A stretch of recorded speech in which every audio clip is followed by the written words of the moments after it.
Saudara-saudari yang terkasih, selamat sore berkah dalem. Saya senang dan kerap menceritakan pengalaman ini, pengalaman sebuah keluarga. Suami istri yang suaminya itu tidak pernah bisa marah. Tidak pernah bisa marah. Sampai istrinya itu pengen membuat suaminya itu marah. Yang suaminya kepala SMP, istrinya kepala SD. Istrinya pengen membuat suaminya marah. Maka suatu hari suaminya itu dimasaki sayur, dan sayur itu tidak diberi garam sehingga tidak ada rasanya. Dan ketika sedang makan, istrinya tanya sama suaminya, "Pak, gimana masakannya?" Suaminya mengatakan, "Seger, Bu. Seger, Bu." Istrinya agak kaget. Kok tidak marah? Malah mengatakan seger. Sampai suatu ketika, istrinya mau membuat marah suaminya itu lagi. Maka kemudian ketika sedang masak sayur, istrinya itu memberi di dalam sayur itu garam yang banyak sekali, sehingga rasanya asin sekali.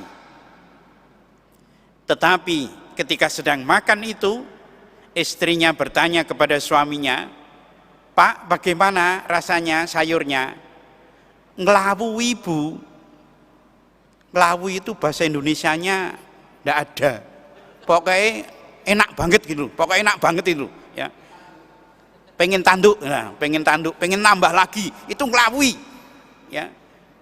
Nah, mengapa suaminya ini tidak bisa marah sama istrinya? Karena dia sudah merasa istrinya sangat baik. Dia berterima kasih diberi istri yang baik, sehingga apapun yang diberikan oleh istri itu disyukuri sebagai suatu berkah bagi dia. Maka mau dibuat supaya marah tidak bisa. Karena apa? Dia sudah merasa bahwa istrinya itu merupakan hadiah yang terbaik dari Tuhan, sehingga apapun yang dilakukannya baik. Ungkapan syukur, terima kasih. Sabda Tuhan hari ini juga bicara mengenai itu. Dalam bacaan Injil, Tuhan mengatakan, "Aku telah menjaga mereka, Aku telah memelihara mereka, Aku telah mengkuduskan mereka, Aku telah memberikan firman-Ku kepada mereka." Ini artinya apa? Ini artinya cinta Tuhan yang tak terbatas. Dan cinta Tuhan yang tak terbatas itu ditangkap oleh Santo Paulus. Maka Santo Paulus di dalam bacaan yang pertama, sebagai ungkapan syukur, ungkapan terima kasih atas cinta Tuhan itu, Santo Paulus mengatakan, "Kamu sendiri tahu bahwa dengan tanganku sendiri aku telah bekerja untuk memenuhi keperluanku dan keperluan kawan-kawan seperjalananku." Itu sebagai ungkapan syukur, sampai kata-kata itu diungkapkan dengan mengatakan, Paulus katakan bahwa mereka tidak akan melihat mukanya lagi. Tidak melihat mukanya lagi itu artinya sampai pada kematiannya. Maka Paulus juga mengatakan dalam teks yang lain, mengatakan bahwa dia bahagia karena ikut di dalam penderitaan Tuhan. Itu ungkapan syukur. Sabda Tuhan hari ini mau mengajak kita, manakah ungkapan-ungkapan syukur, ungkapan terima kasih kita, wujudnya seperti apa atas kebaikan Tuhan dalam diri kita? Manakah ungkapan syukur, ungkapan terima kasih kita pada orang-orang yang telah mencintai kita, terutama dari keluarga kita sendiri?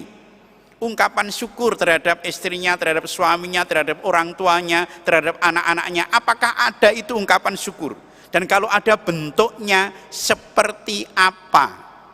Saya yakin seandainya ungkapan syukur itu minimal diungkapkan, itu sudah akan membawa suatu berkat, membawa bahagia. Jika suami mampu mengatakan pada istrinya, "Mah, aku bersyukur punya istri kamu," istrinya sudah sangat bahagia. Juga sebaliknya, jika istri mengatakan pada suami, "Pak, aku bersyukur punya suami kamu," jelas suaminya akan merasa bahagia. Kalau orang tua mengatakan aku bersyukur kamu terhadap anak-anakku, aku bersyukur punya anak-anak kamu, dan sebaliknya anak-anak juga mampu mengucapkan syukur atas orang tuanya, disitulah berkat Tuhan sungguh tinggal di dalam keluarga itu. Mari kita mewujudkan ungkapan syukur dalam hidup kita kepada Tuhan dan kepada orang-orang yang kita cintai. Amin.